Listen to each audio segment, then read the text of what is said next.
No, I just making sure I got a small semblance of order. Okay, call into order. Gratefully acknowledge we're on the traditional territory of the Kwakwaka'wakw folks. And ready to adopt agenda. Everybody move seconded on my right. Okay, all in favor? Right, sorry, I'll come back to those sections. Jump straight into petitions and delegations because Curtis probably hasn't had his dinner and neither have I. So he at least gets to go back home tonight. Actually, I went to the Subway, got a sub, went down to the marina, sat on the dock, ate my sandwich with a sea lion. Oh, That was lovely. I mean, what a day. Yes. Well, thank you for joining us tonight. You know what, it's long overdue and, you know, it's mostly because of COVID that, I haven't. Most of my correspondence or chatting has been, you know, directly with the CAO, CFO and getting the work done that way, or, you know, via a remote meeting. So I'm very happy to be here. I miss coming to council meetings. I used to go to them at my last two postings on a regular basis. So the reason that I'm on the agenda, the reason that I'm here is April 1st starts our new financial year, our new planning year. And in part of that planning, we ask all of our communities, and in my case, I've got six communities, ask them what your priorities are, what you want to see from us for the coming year. And I don't really expect you to make a decision today, but you know, if by next meeting or the one after that, if you could let me know after some sort of conversation where it is that you'd like to go. I can tell you that last year, the three priorities that were given to me by Pete at the time after council discussion, drug enforcement, youth engagement, and outreach. So those were the three priorities that I incorporated into our annual performance plan. I can tell you that in my experience as a detachment commander for several years in 3 different communities, those are fairly common ones, and that's fine because that's what people see as their issues. Quite often it's, you know, they throw in drinking and driving or intoxicated in public, things like that. So about a month ago, I sent this to mayor and council, a chart with our statistics, and I'll be sending another one next week because again, April 1st is the start of our new year. So I'll add a new one. Currently, year to date, this last quarter, we only have 363 files. It's not that busy. But I can tell you, and it was no surprise to me, but it may be a surprise to you, our 3 top files are check well-being, mental health, and missing persons. Those are far and away our highest ones. And check well-being, missing persons, and mental health. Quite often, those 3, many of the same persons cross over each one. Thankfully, they don't often take us a lot of time. A missing person is quite often a foster child or somebody like that who just didn't come home and they show up at 1 the next morning or 2 o'clock the next afternoon. It's not a terrible thing. The check well-beings, again, same thing. It's us going up to somebody's door, knocking, hey, you know, your family hasn't heard from you in a while. You know, are you doing okay? Could you maybe give them a call? And, you know, that's it. The mental health ones we deal with more and more all the time. And I mean, you guys have seen the news, read the papers and stuff like that. If in an ideal world, we would have a mental health nurse with us or a mental health worker go with us to those things and deal with them. I would suggest, actually not suggest, I'm saying that 90% of the time, those result in a mental health apprehension with the Mental Health Act, taken to the hospital, sit with them at the hospital until the doctor assesses and decides whether or not to commit them. Quite easy. In places like Nanaimo, Vancouver, Campbell River and stuff like that, it's a fight. We don't get a lot of that because they see us at the Check Wellbeing, they see us, the missing persons, they see who we are and they know that, you know, things are gonna be okay, they're just gonna take us to the hospital. Okay, great. Port Hardy Detachment had made an application last year to see if they could get funding through mental health and island health and with the RCMP to get a mental health nurse assigned to us for, you know, 4 nights a week, that sort of thing. Patrolling up there, patrolling down here, sharing the costs. It didn't go very far because I don't think that, I'm pretty sure that there wasn't the money available or perhaps the people available. Just like us, it's hard for them to get people. So we're stuck. We have the status quo where we go and we deal with it and we take the lead. So I mention all this because those 3 things make up the majority. Should that be one of the priorities that we talk about? I don't think so. It's just part of our job and it's something that we have to do. Is that something, I mean, it's a reactive thing. It's not something we can do proactive. It's something that the mental health nurses and things like that can do proactively, and they do a great job. So what I'm looking for you is to come up with some things that we can do proactively. And, you know, I asked around my office as a part of the plan and, you know, what they thought that we could maybe do or do better.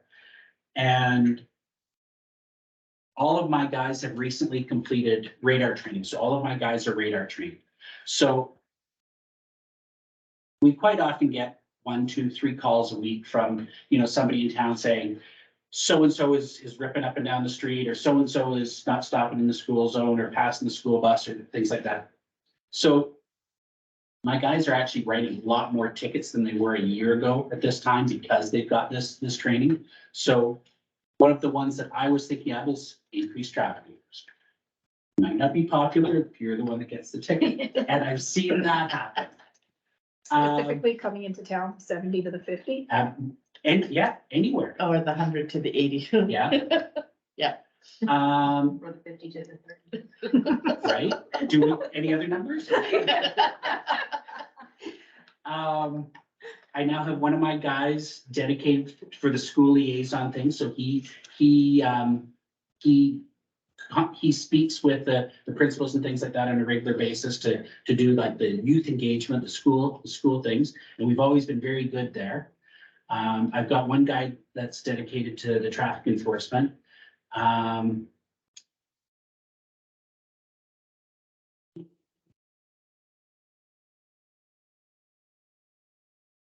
That's about, I just wanted to open the door for conversation for the priorities.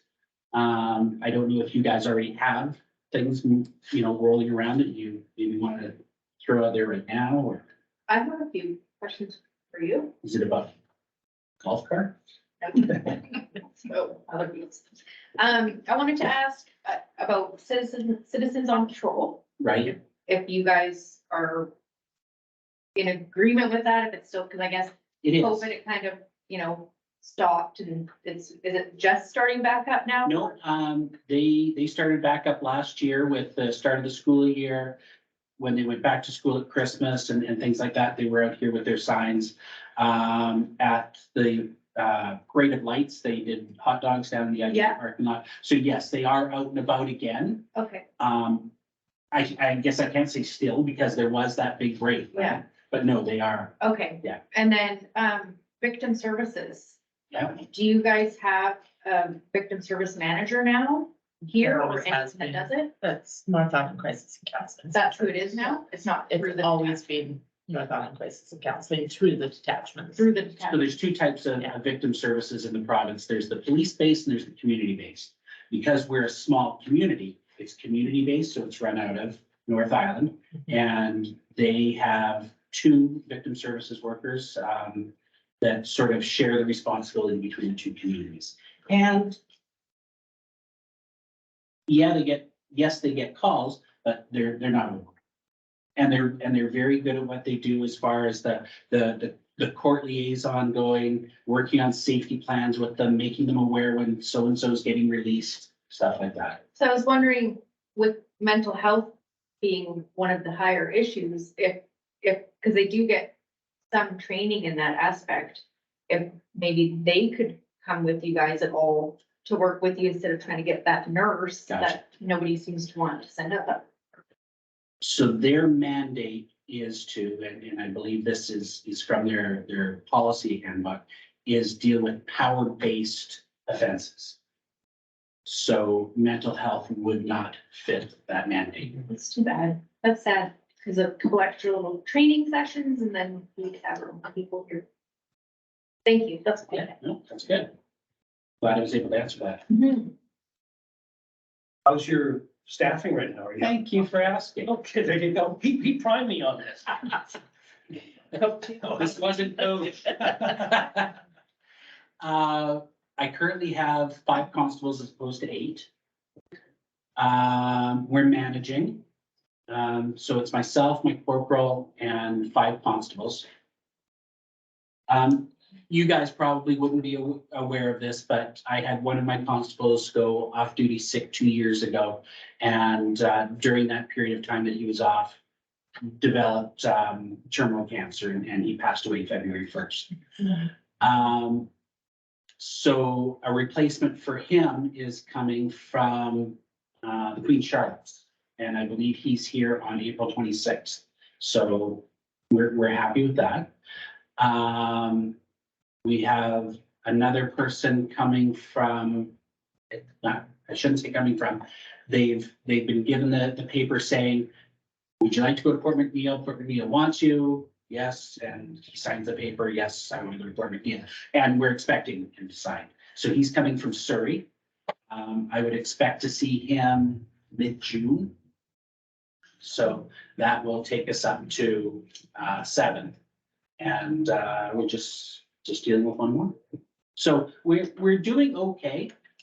Again, something that you guys wouldn't necessarily be aware of it, but we also police Cayuga. And when we go out to Cayuga, it requires 2 members all the time to go because you're remote, there's no backup, you've got to take the boat, 2 people on the boat, that sort of thing. So every time you go out there, it takes 2 people away. But what we've been managing to do, because we're missing the person who is supposed to be out there, what we have been doing is bringing in people on overtime from other jurisdictions. Sydney, Campbell River, West Shore, our West Coast Marine Unit, all sorts of places, because it's sort of a cool place to go and police for a couple, 3 days. So we're filling in that without taking away resources from here. Right? I mean, because, part of this table I've got here, it breaks down Port McNeill, Was, Zabalas, et cetera. And of course, Zabalas and Was, I mean, you're looking at, 10 or less for total calls. For the This is where benefit of we those turn. listening, can you name the 6 communities that you are? Sure, it's, so now you're gonna need me. So Port McNeill, Was, Zabalas, Hadasat, Uklaji, and Cayuga. So 2 minutes. That fits under the regional district. So all of the Telegraph Code, right? That again comes under the regional district. Okay. So I say communities, those are the communities, but yes, we've got the regional district there. What do you see as the biggest priority or area that needs attention for our community?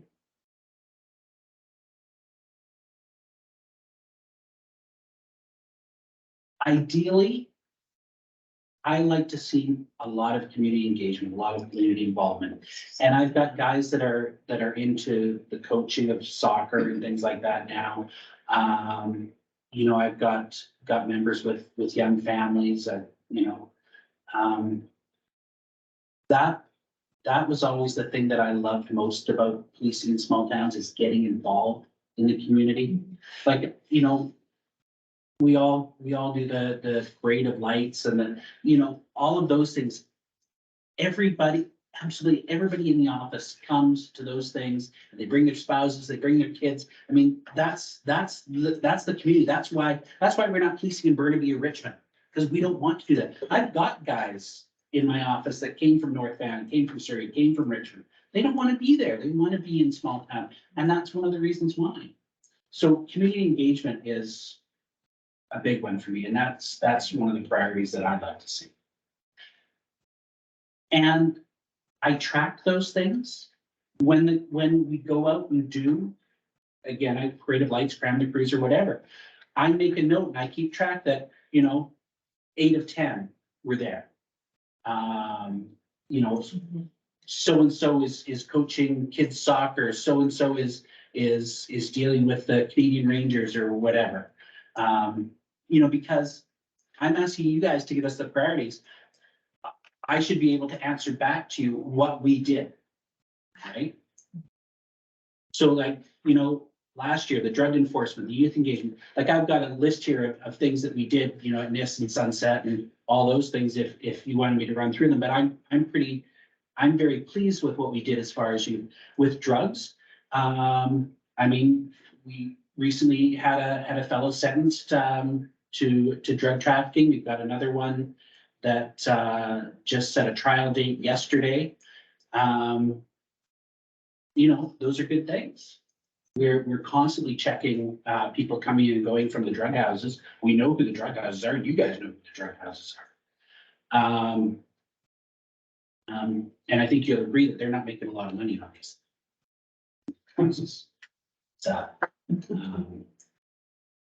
the decriminalization thing is going to be a challenge for us. You're all aware of that, you know, people can have 2.5 grams of cocaine or fentanyl or whatever now, and that makes our job harder. And going back to how I started, am I taking up too much time? Going back to where I started with mental health, missing persons, check well-being. We're going to see more of those.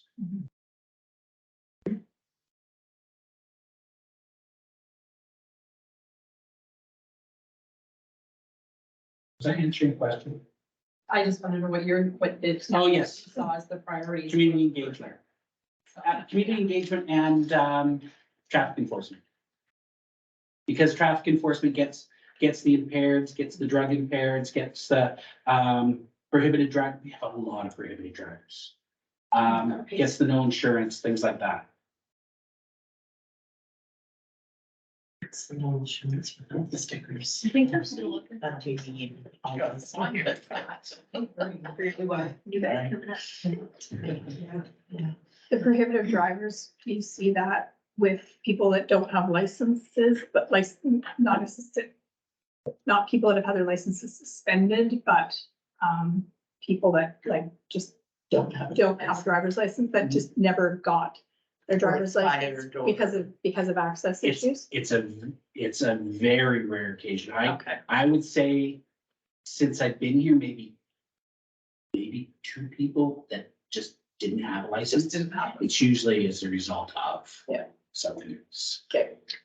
What about, with the new insurance thing now where, Examples? well, I know that would probably be frustrating for you guys, but I mean, where now you have to declare certain drivers, and if you live in the same household, so if you pull someone over and there's in a vehicle that they're not the registered driver. Like, I'm not aware of a charge for that. it's That would be an ICBC thing. That would be an internal. just an insurance thing. If they get into a crash. Yeah. Right? Yeah. That makes sense. They're driving in culture. Mhm. Awesome. Not quite in the parade. I'm gonna make you guys drive the carts in the parade. Leanne said it. This is what I have to deal with here. This is tough.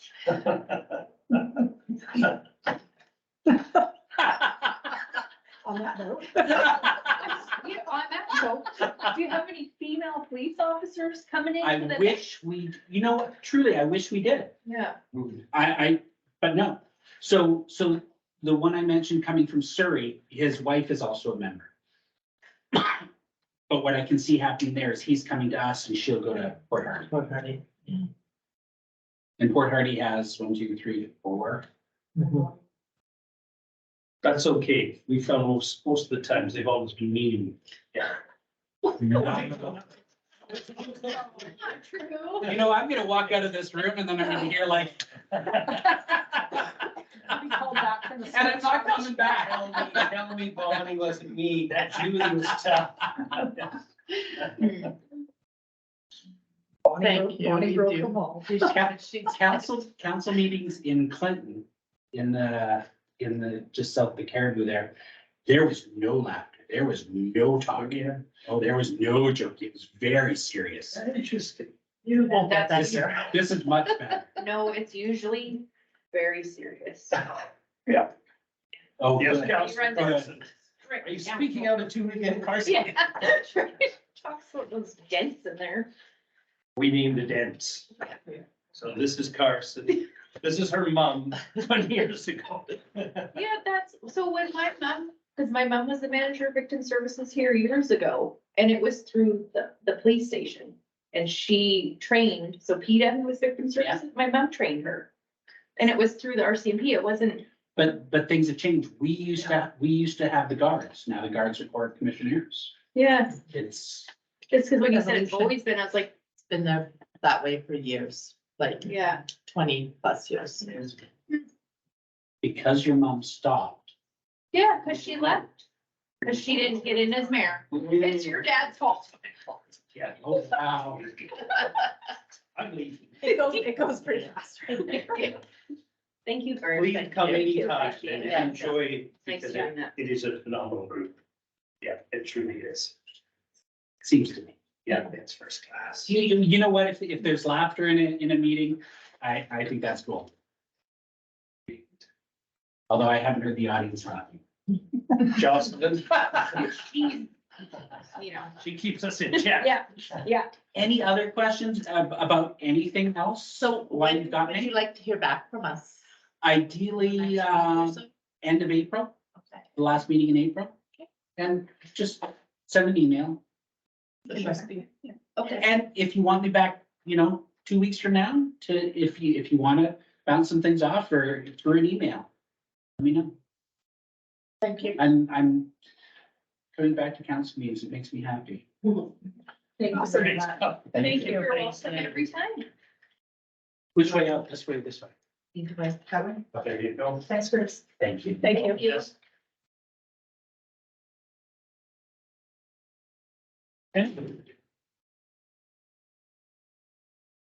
It's happening first. Here's the same. Traffic. Remember when she said she was just getting over a sickness? Okay, should we get right on to Mr. Kevin Brooks so we don't take up his whole evening? Are you with us? I am. Can you hear me? Yes. How's everyone doing this evening? So I have a brief presentation to talk to you about sort of development planning process and planning overall. It's intended to be more of a discussion than a presentation, but so please feel free to ask any questions that you may have during the presentation. Can you see my screen? Perfect. My name's Kevin Brooks. Thank you very much for having me tonight. It's been a while since I've had the opportunity to present to council in Port McNeill. I've been working with the town now for a couple of years, assisting with various planning projects in the community and also assisting with development planning support work over the last couple of years. As I go through the presentation, please feel free to ask questions as we go. I'm on a laptop at home, so I can't see hands raised in that, so just interject as needed.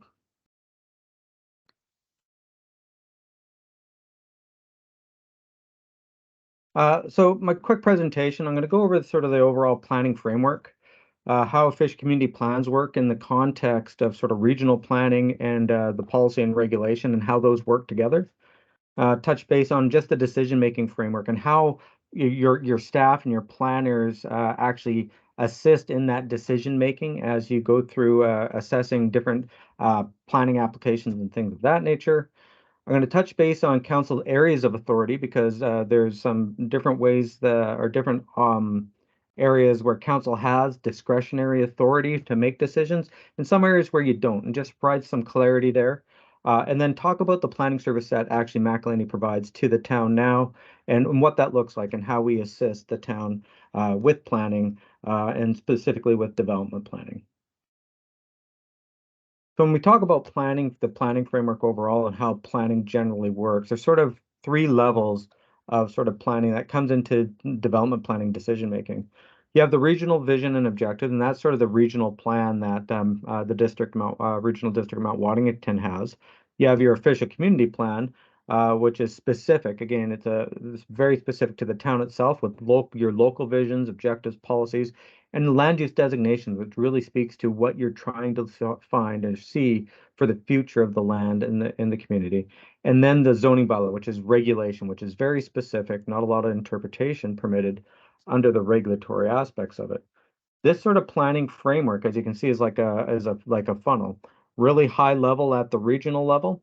And then it gets more and more specific for the community and exactly what the community is trying to achieve on a piece of land as you get closer down to that land use regulation or the zoning bylaw aspects of your town.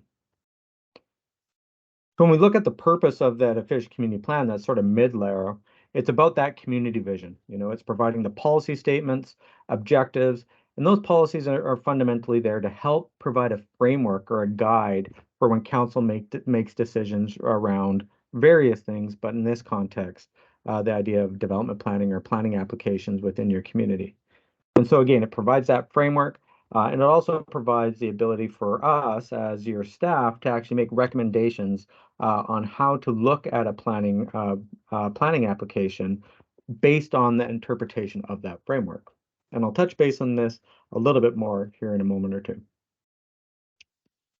So this is the vision for Port McNeill right out of your official community plan. I am not going to read through it, but again, it helps provide that sort of guidance or that high-level motherhood statement to give you some context when you have to make some of these difficult decisions, whether it's a development planning decision or other decisions that you make sitting around the table as the decision makers for the community itself. Just gives you some context or an anchor in which you can look at to help guide those decisions, as well as the other policies and objectives within the actual official community plan itself. So there's a fundamental difference between policy and regulation. And so that difference is the policy, your official community plan level, is that general statement, that visionary, but it's often open to discretion and often open to interpretation. And so people can interpret those policies and those objectives differently. Your regulation, for example, the zoning bylaw, their requirements, they're not really open for interpretation. Either you meet it or you don't meet it. And if you don't meet it, you're not permitted to proceed with your application because of that. And that's where you get a lot of your development applications coming to you, is where someone may not meet a component of that zoning bylaw, and therefore they'll come to council for review and consideration. So this is an excerpt from your actual official community plan on the policy side and regulation, just to give you a little bit of an example. The high level policy, you know, it talks about various types of housing, various types of housing typology. And on the regulation side, this is your R1 zone. As you can see, it's very specific. If you do not meet these criteria, you're not permitted to actually do something on that property. So again, when we jump back to the policy framework, you can see how it begins at that high level and then comes down to the very, very specific to actually give sort of some overall guidance and how those regulations are developed, and also some guidance in regards to how decisions are made. Any questions yet?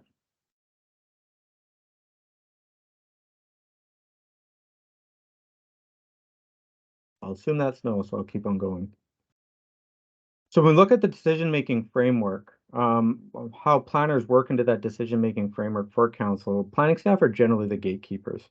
The role of planners are to look at that policy, interpret that policy, and make recommendations to council on on a decision, recommendations based on that policy framework and how that regulation and policy work together.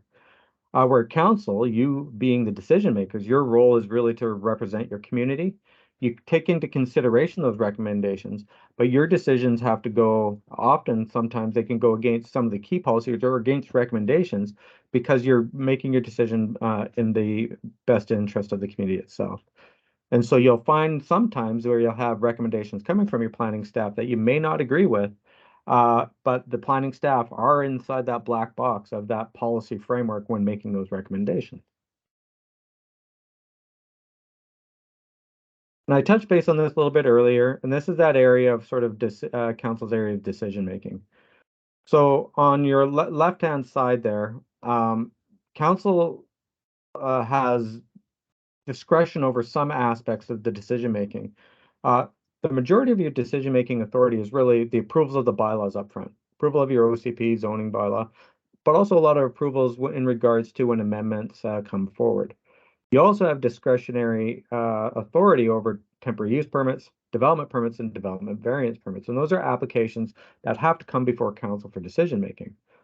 Council does not have discretion with things like building permits. The BC Building Code dictates if someone meets the requirements of the BC Building Code, the permit is issued. The same with business licenses. Council has the authority to approve the bylaw, but if people meet the requirements of that bylaw, a business license is issued. Same with sign permits. Subdivision in and of itself is a little bit of a different animal. Subdivision is actually controlled under the Land Act and Land Title Act, and an approving officer is delegated the authority to approve subdivisions. Council has no authority to approve subdivisions.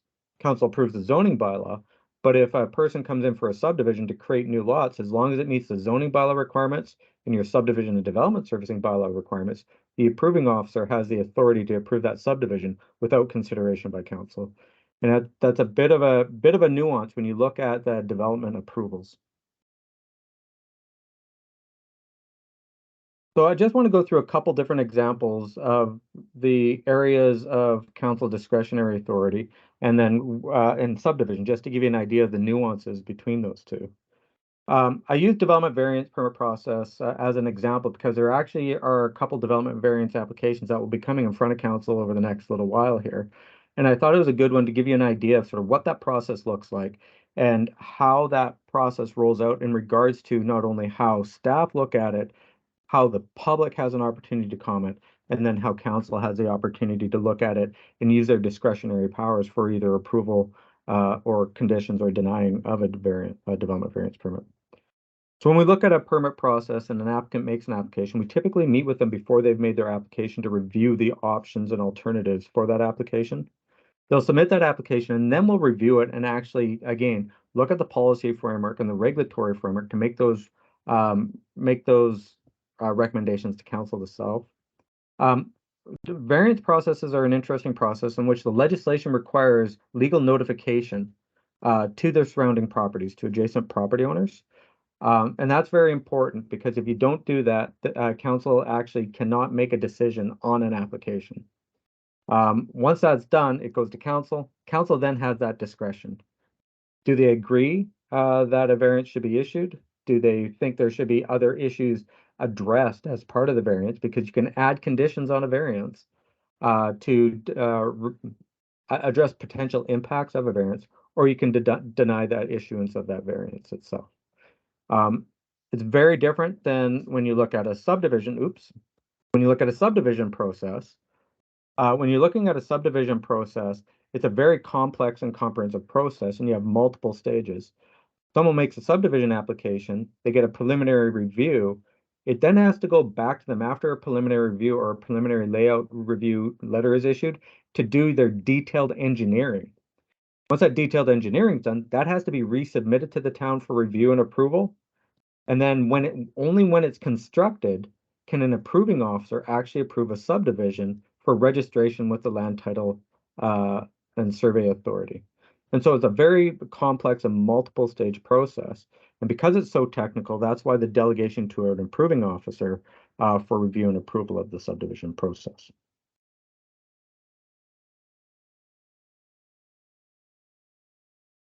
So what do we do at McLean and what we do to support the town planning team? We do a lot of bylaw administration and support services.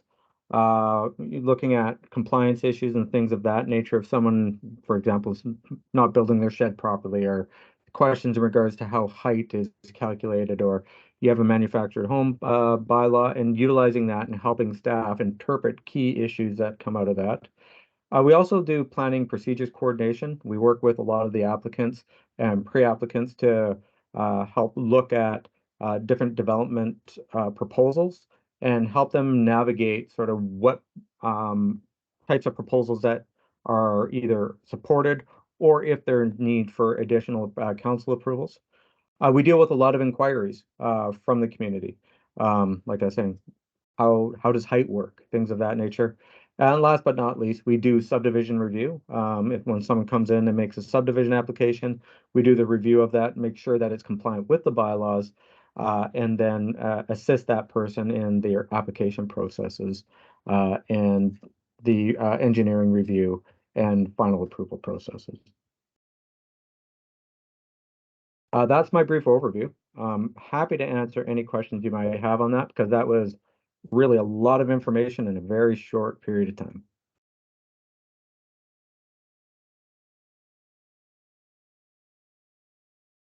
Okay, team, who's got the drill down questions here for Mr. Brooks?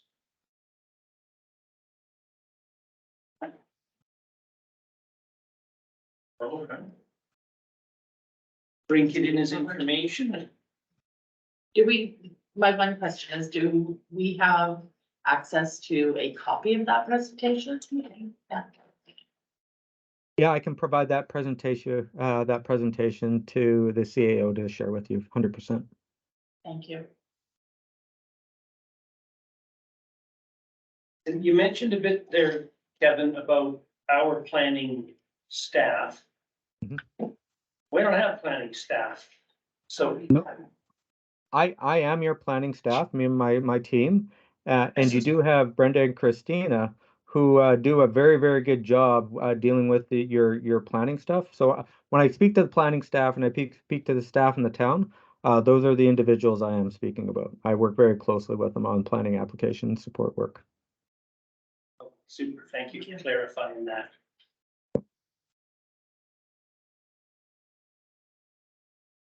Okay, we'll roll along then.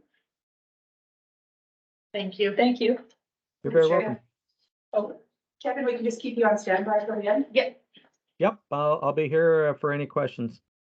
thank you. Thanks, Brenda. Okay. Adoption of the minutes of the March the 14th. Second, Second. And all in favor, okay. Those down to development variance permit request for 309 Cedar Street.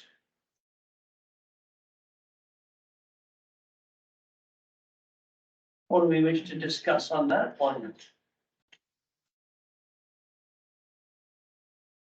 I was just, because of, For discussion. oh, sorry, yeah, yes. Can I move for discussion? Well, absolutely, and then you can speak first. As you moved it. Just looking over this, my one question was, and I think it's been answered, but this is using the same building footprint, correct? They're not building a new building. They're not expanding the building. It says, it says the footprint of the existing building will not change with the renovation of the building to construct the proposed ground floor accessory dwelling units. I just want to clarify. Yeah, That so does not change It it. sounds like the footprint, but it could be a whole new building. Mr. Brooks? Yeah, thank you. Through the mayor. Yes, so the intent is that they'll be using the existing building and renovating the existing building for the proposed residential units. That is correct. And that would be the reason why there is no second floor, is because it's a single story building. right now. That is, through the mayor, that is correct. And so if we were to approve the development variance request, they still have to go through the building permit. We have to get through public and then we have to make the approval. They still have to go through the building permit process to take an industrial building and make it livable. Yeah, through the mayor, yeah, so process-wise, the next steps would be if council wants to proceed beyond this, we go out to that notification component that I had touched base on in my previous presentation. Once it goes to notification, it comes back to council for final consideration. If council then approves the variance gets a notification put on title, and then they must go through the building permit process. At that point, they'll need to do detailed engineering and detailed design of the building and go through exactly that, a building permit process, review and approval by the building inspector to ensure that it meets building code prior to construction. And then they have the opportunity to construct their proposal. Now, from a process point of view, if they get to that stage and they find out that that building is not suitable to be converted into a residence, so that's what we're talking about here. And they decide to kind of go back to the drawing board and put in a new building and it has second floor. What happens then? Does it just, a new building permit is issued and does the covenant get removed from land title, or does that stay there in perpetuity? Through the mayor, that's an excellent question. So if the variance is approved, that variance stays with that land in perpetuity. So the variance, if they do not act on the variance within a 2-year time frame, the variance does expire. Right, there is an expiration date for variances under the Local Government Act. So they do need to act on it. If they, for some reason, that building cannot be renovated to meet BC Building Code for residential purposes, then, then they either have to change their plans or, like you said, tear the building down and construct something new. That is a risk that the developer will have to take as part of their proposal. So if they get to that point, they tear it down, there's no opportunity for the council to revert back or put the original conditions, attach them back to that property then and require that the accommodation be on a second floor? It's possible that if it is a concern of council that that's the case, that council could look at adding that as a condition to the variance itself. And Kevin, my question to you is in the bylaw, it specifically states that those types of dwellings are to be on the second floor. Is there any professional reason for that on your side, like why they would have that as a second floor, or is that just more common for industrial places to have dwellings on the second floor? Yeah, it is a common requirement, typically because the dwelling units of this nature are used as support for the principal use. So your principal use being your industrial use and of that nature. In this case, because there's an existing building and they want to operate their existing business and their park operations and maintenance business out of it, while allowing for these residential uses to occur without building an entirely new building, that's where this variance comes from specifically. So in this case, because there will be they do have their fundamental principal use for their parks operation and maintenance business in there, it's a reasonable consideration to allow them to have these dwelling units on the ground floor so they don't have to do a significant additional story to allow for the residential use, which is quite a large construction endeavor to do so. So that was sort of the part of the assessment process when we did look at this. I hope that answers your question. Yes, thank you. And then my other question is, we only see the drawing of the residential spaces they want to add. And I was just wondering if you know how much of that building is for the business versus how much they're gonna be having for these units. Yeah, there's a lot of additional space on that property that is going to be used for their business itself. About a third of what you see there in that plan that came with your package is for the business itself, for the office space. The middle kitchen area would also be predominantly used by the actual workers of the office space for the majority of the time. It'd be more of a flexible space. And then your residential unit. So what you're getting is basically a studio with a kitchen and then another residential unit. The studio with the kitchen would be flex space that would basically be used in for the actual operations and stuff and the people working there uh, for majority of the time. And then the rest of the property in and of itself will be used for the principal use, storage of all their materials, their tools and things of that nature for their parks operation and maintenance business. Is that over here?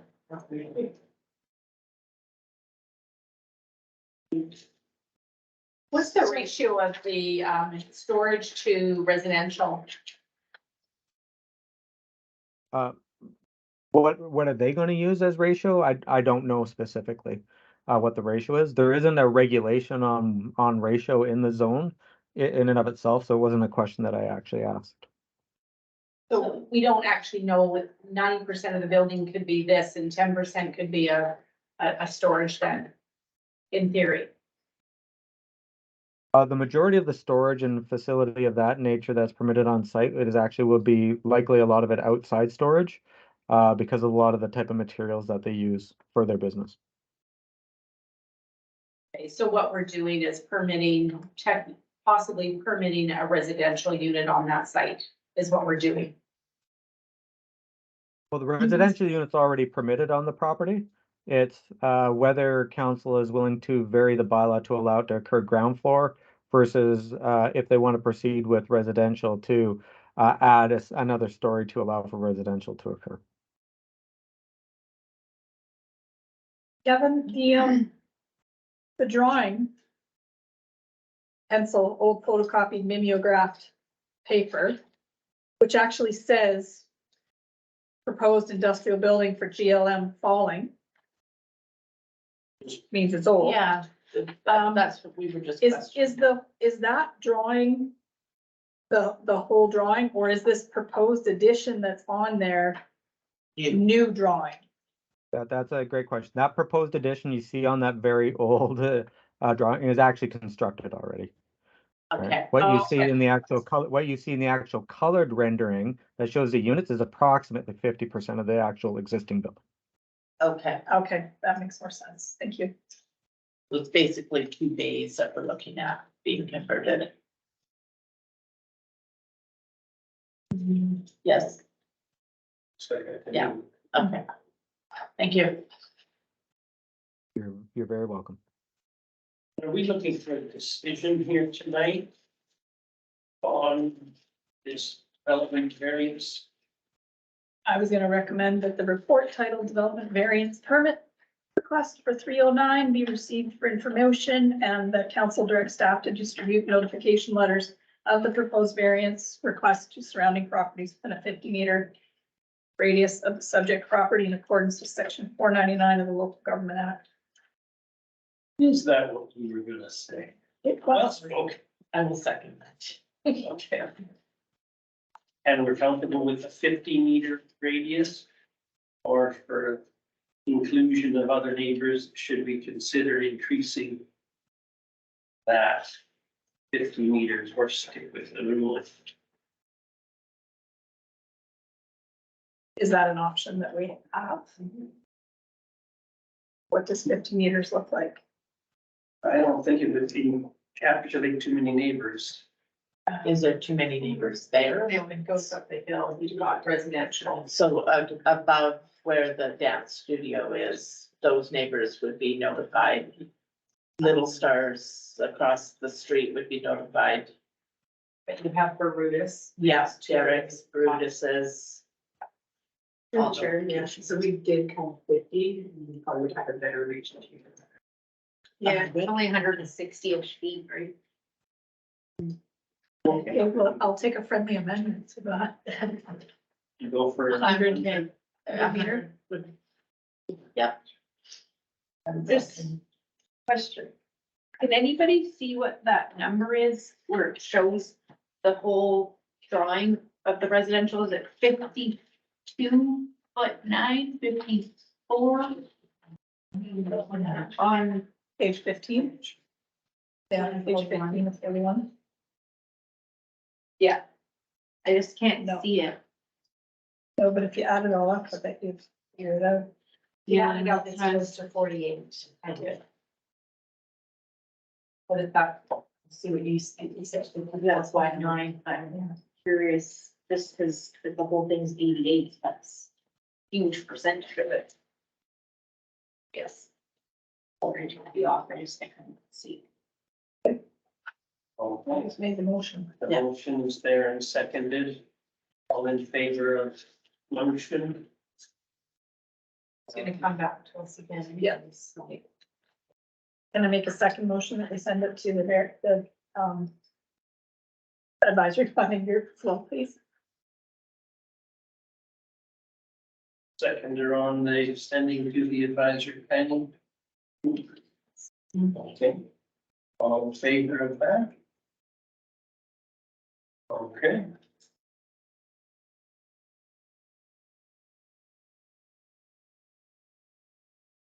That's our discussion on 309 Cedar.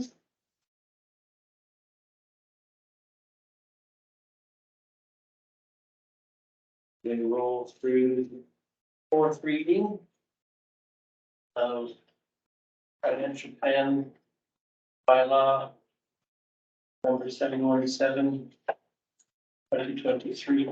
I'll motion the final reading. Second. Second, all in favor, okay. And request for first, second, and third reading of the planning procedures bylaw number 718, 2023. I'll motion first reading. I'll second that. All in favor, Question? question, A question of staff, why are 3 readings at this time? Answers, unless you have other questions or want to address it, Kevin and I worked on this quite extensively. Have more questions, we can go through first reading, bring it back if you have more questions for second and then. I just wonder if, there's no urgency, I just. Okay. Did we have we didn't have an existing. This That is a was- brand new this- document. Yeah, this was started last year. Yeah. Because we didn't have one. If we're looking at developing lots of land and haven't been anybody else doing that, then we need to have the policies and procedures. okay, so you're moved for first reading, all in favor, okay. And request for approval of the volunteer policy. May I, is there an appetite at the table to go for second and third as well tonight? I would like to read it in more detail.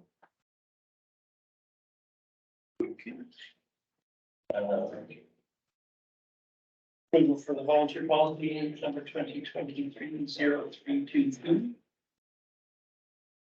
The volunteer policy.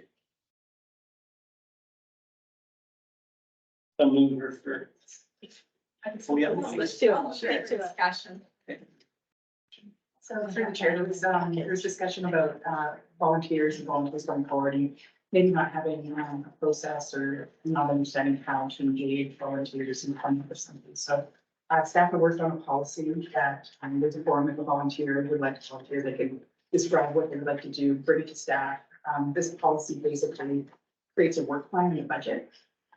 So then staff, volunteers, the groups that are working together, we all know what's expected of each other. Who's a prime contractor, we're looking at safety, kind of identifying hazards, things like that. So it really just kind of brings it all together. It's a little bit lengthy, but I think it kind of, it gives some examples, but it gives some examples of what we're looking for. And so I think it makes it a little bit clearer. In that way. I will say, I read the document and I considered the recent request of Rotary for assistance to host their Rugged and Wild run on May 6th in the morning, mark your calendars. And I wondered if the length of the document would maybe deter people from seeking assistance. I like the document, but there's a lot to it. I don't know. But to staff, maybe my question is there possibility to abbreviate or reduce size of this document? Who is the document for? Is this document for staff? For staff to direct staff on how to do it. So then, once this document is passed, you would have like a who's who in the zoo that you would give to a group to say, So I think there's appendix B, which is basically your work plan. So you have a volunteer submission, which says who you are, what you're trying to do, trying to accomplish, when you'd like to do it. And then appendix B is really kind of just summarizing the work, what you want to do. So this is like a group that say, when we look at doing the steam donkey, that the volunteers would fill out. So this would be more the The map. staff, the appendix B would be for Okay. staff to fill out, to come up with a work plan Right. based on the suggestion or recommendation for volunteer. So I Okay. think this is more of a staff. Yeah. Yeah. And then the one page would be for the people that are working Thank on the project to fill out. That's great. Had visions of the third policy. Volunteer. It's more for staff, so it's comprehensive, we knows exactly what we're covering bases. I would move to request for the approval of the volunteer policy number 2023032. I'll second it. Okay, all in favor? Okay, I'm very excited. And thank you to the volunteer. I'm very excited. No, I have to say though, the volunteer submission page is great. Because as a volunteer, you need something, you're not even really sure what you need or who to ask. And so it kind of lays it out and then staff can figure out who might, if anybody, be able to assist, right, or what that looks like. So, thank you. The resumes that don't cost them. okay. Items from in camera to be made public. Tracy Freeman joins the Parks and Rec Advisory Committee.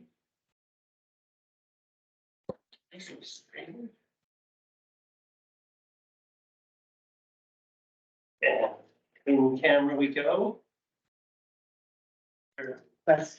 Oh, sorry. Yep.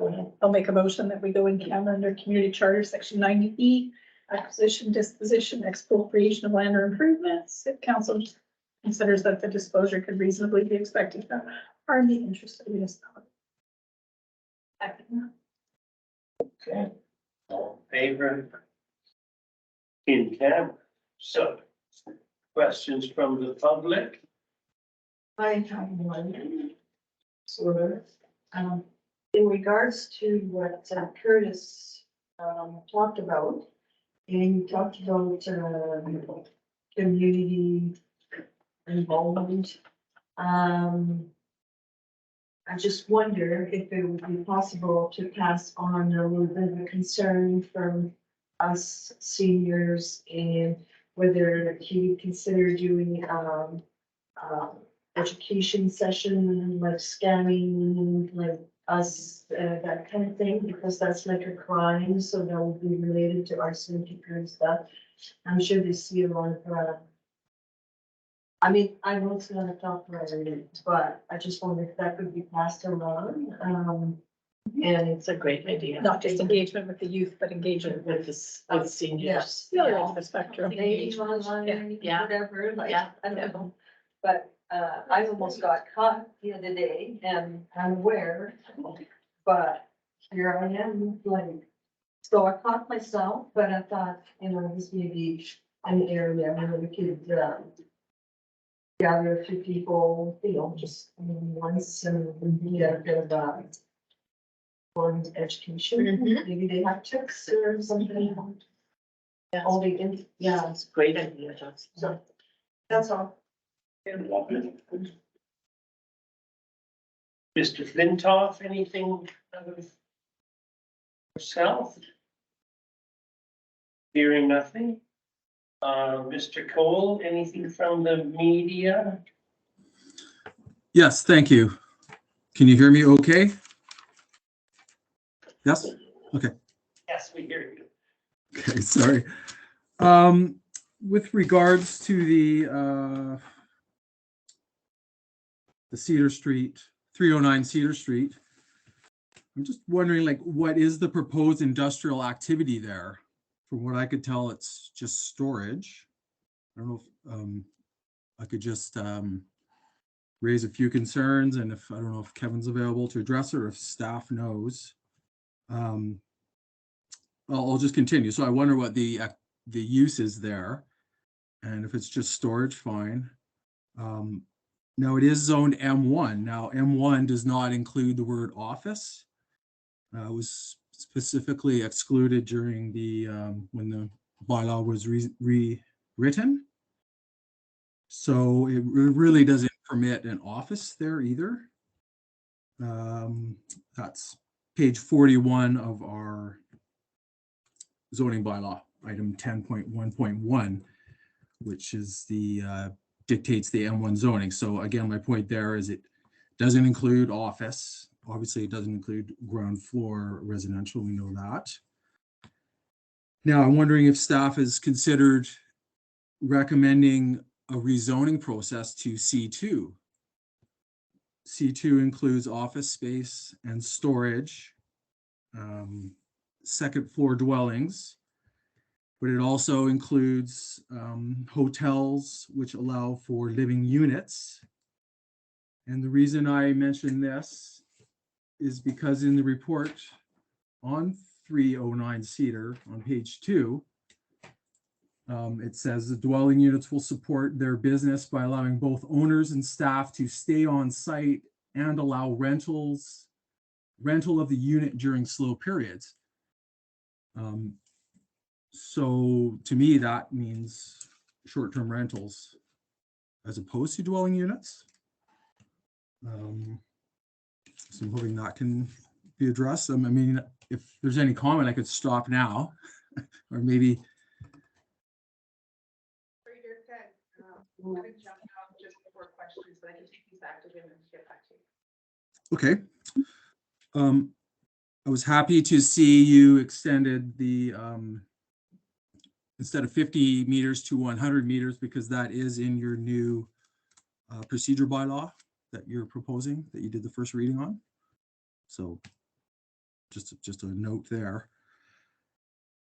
And I guess on the lines of development permit process versus zoning bylaw change, I guess that's one of my main questions. Is that process the same in terms of time frame? I'm trying to, again, going back to why are we using the development permit process versus a rezoning process? Again, I'm suggesting C2 be looked at.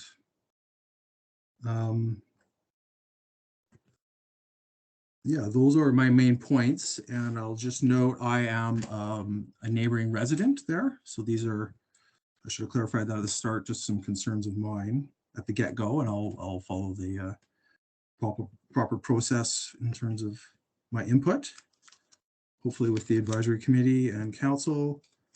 Do you have any questions about my comments or clarifications? I appreciate your comments regarding the rezoning and why are we not looking at that instead of the development variance. I appreciate what the information that you've provided. Okay, and I would have one more comment, and especially because it was passed to send out the notice. In my humble opinion, we are allowing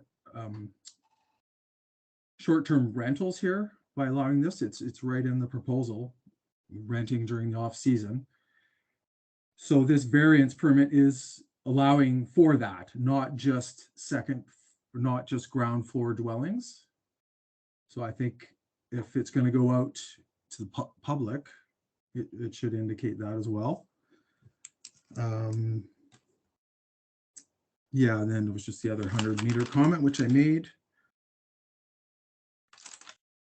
Do you understand my argument there? Yeah, loud and clear. Okay. Okay, well, that is all I have. Okay, much obliged, Mr. Cole. Okay, thank you. Adjourn. Go on camera. Okay. A section. Adjourned. Thank you, Jocelyn, and thanks for the great points. We'll bring it up with the Sarge. Yes. We don't want to be forgotten. Absolutely.